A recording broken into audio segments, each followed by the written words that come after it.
the Valley today, we're following breaking news this morning. Hurricane Matthew knocking out power to hundreds of thousands of people in Florida. And the Thief River Falls community, really the entire valley, mourning the loss of a 7-year-old boy killed in a tragic accident while on his way to school.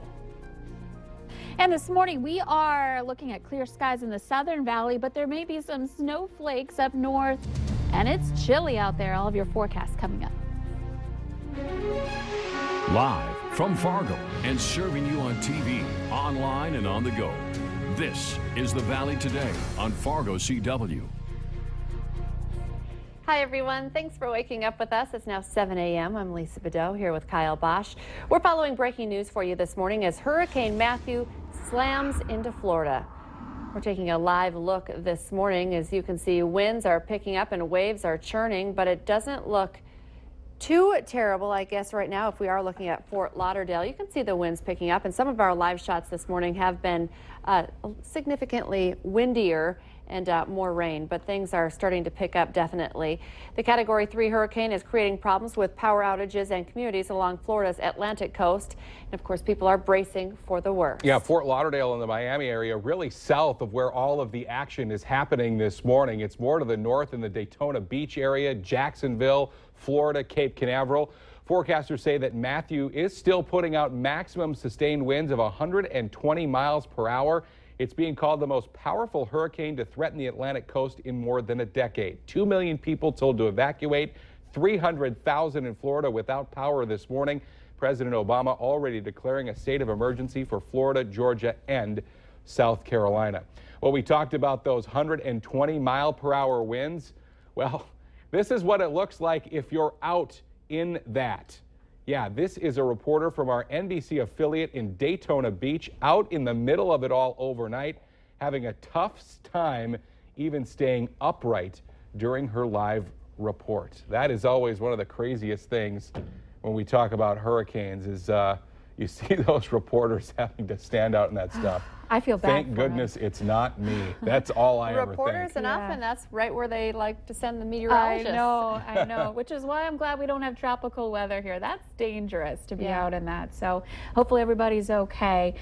We do want to take a look at the latest radar associated with Matthew this morning. Here's a look at the rain, the wind, of course, with that storm. The center of circulation still off the coast of Florida. It has not made landfall, though. They're feeling the brunt of it as the eye wall's trying to scrape right along that Florida coast. As we were just mentioning, 120 mile per hour max sustained winds moving to the north-northwest at 13 miles per hour. We'll zoom in here just a little bit. I want to mention that the tower at Cape Canaveral clocked a wind speed or wind gust greater than 100 miles per hour not too long ago. And this is trying to move up the coast right along toward Daytona Beach and eventually up toward St. Augustine and Jacksonville. Already, of course, feeling the wind and rain with it, but the most powerful part of the storm closest to that center of circulation, and that's just off the coast here this morning. Turning on your storm track with this, we're looking at that storm just basically riding up right along that southeastern coast of the U.S.,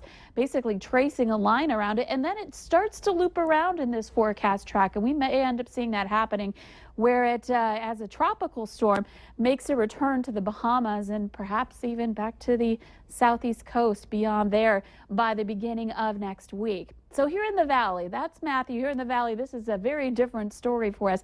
Cold temperatures, in fact, freezing temperatures, and the chance for a few snowflakes here this morning, too. We're seeing some of those trying to drop in out of Manitoba into Pembina County, places like Nittany, maybe seeing some flakes right now. And where you see those darker blues, if that hangs on and remains more intense, we may see some of this just barely accumulate on some of those grassy surfaces before temperatures move up. There's also some spotty areas of flakes trying to work their way through the Devil's Lake Basin as well.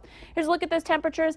34 degrees in Langdon and in Devil's Lake, some of us below freezing, 30 degrees right now in Fergus Falls.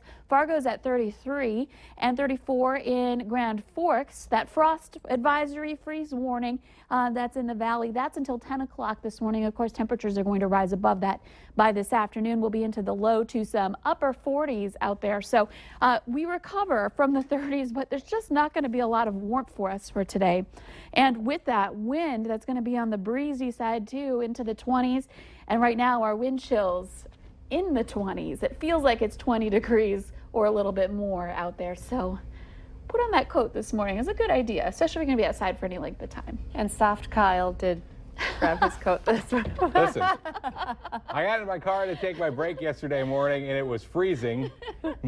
Fortunately, my seat warmers and steering wheel warmer. We giggled a little bit, and he thought we were making fun. No, I have a coat in my car too. Yeah, you have a coat in your car. What good does that do? Meanwhile, I'm telling people to put on a coat, and I'm wearing a cold shoulder dress too. When you get sick next week. Psychologically trying to keep the cold at bay, I guess, is what we're doing. Thank you, Lisa. It's now just about 7 minutes after 7 o'clock. A community in the northern Minnesota area is mourning the loss of a 7-year-old boy who was killed on his way to school. Anthony Fellman of Thief River Falls was hit by a minivan and killed while crossing a highway to get on a school bus yesterday morning. The driver of the van that struck Fellman was a 69-year-old woman from Plummer, Minnesota. It all happened on Highway 59, 7 miles south of Thief River Falls around 7 yesterday morning. Troopers say Fellman was crossing the road when he was hit. It's still unknown why he was on the other side of the road from the bus and his home. An investigation is underway to determine if the bus's stop arm and flashing lights were on at the time. The school district says it will have counselors available to meet with students and staff over the next few days.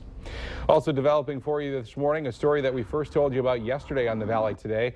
Police in Grand Forks looking for 2 men after shots were fired and a man was attacked near the UND campus. The suspects are described as a white man around 5'10" and 220 pounds and a muscular black male around 6'5" and 250 pounds. Just after 2 a.m. yesterday, police responded to a call of shots fired. A few minutes later, police were flagged down by a man who said he was punched in the face after finding 2 men in his home. Police found at least 2 bullet holes in the back of the house that they're still trying to figure out when they happened. They also want to know if the victim and suspects knew each other. Grand Forks police are looking into a threat against Lake Agassiz Elementary School that kept kids indoors all day yesterday. The assistant superintendent says a teacher received a concerning message Wednesday night on her Twitter account. School officials say because the police are still investigating, they cannot say the exact content of the message. While investigators did not feel the threat was credible, police were stationed at the school and students were not allowed outside as a precaution. Following up on a story we first brought to you yesterday on the Valley Today, the Ransom County Sheriff's Office is investigating a shooting that happened in Enderlin, North Dakota Wednesday night. A young male was shot in the leg with a .22 rifle and taken to a Fargo hospital. The other person involved is also under the age of 18. The sheriff says it appears the shooting was an accident. And we are following another shooting incident in North Dakota this morning. The shooting death of a 12-year-old Barnes County boy also remains under investigation. Barnes County deputies were called to a home in Sanborn, North Dakota Sunday night where a shotgun was recovered. Now, in a Facebook post, the boy's mother says that the shooting was an accident. The funeral for the boy is set for 3:30 this afternoon. Well, new for you this morning, a rollover crash on I-94 in Kidder County, North Dakota left a man hurt and caused about $90,000 worth of damage to his semi. The North Dakota Highway Patrol says Thomas Beer of Alema, Kansas, was driving east near Crystal Springs when his truck and trailer drifted on the shoulder. He then overcorrected and hit the median, which caused the truck to roll and land on its side. Beer was taken to the Jamestown Regional Medical Center. He was given a ticket for care required. Well, we've got some new developments for you this morning in that terror attack at a St. Cloud, Minnesota mall that left 10 people hurt. Authorities have now released video of what they are calling a premeditated attack. We want to warn you, the video you're about to see is graphic. Store surveillance video shows Dahir Adan going after shoppers and mall employees with knives.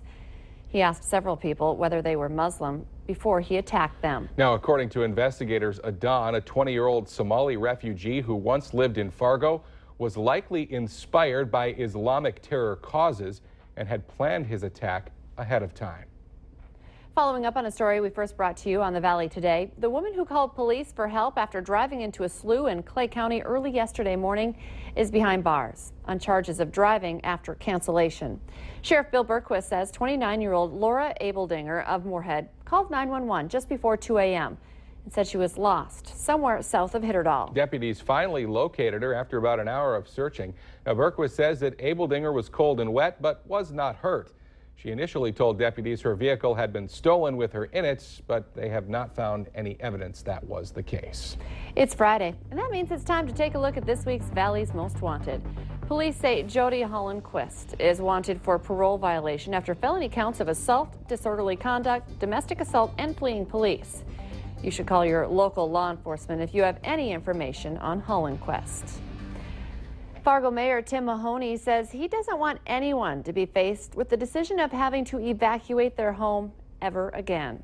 At a news conference yesterday, Mahoney and officials from the Corps of Engineers said the diversion project is still on, despite objections from the Minnesota Department of Natural Resources. Mahoney also used the news conference to urge a yes vote on a flood protection sales tax extension.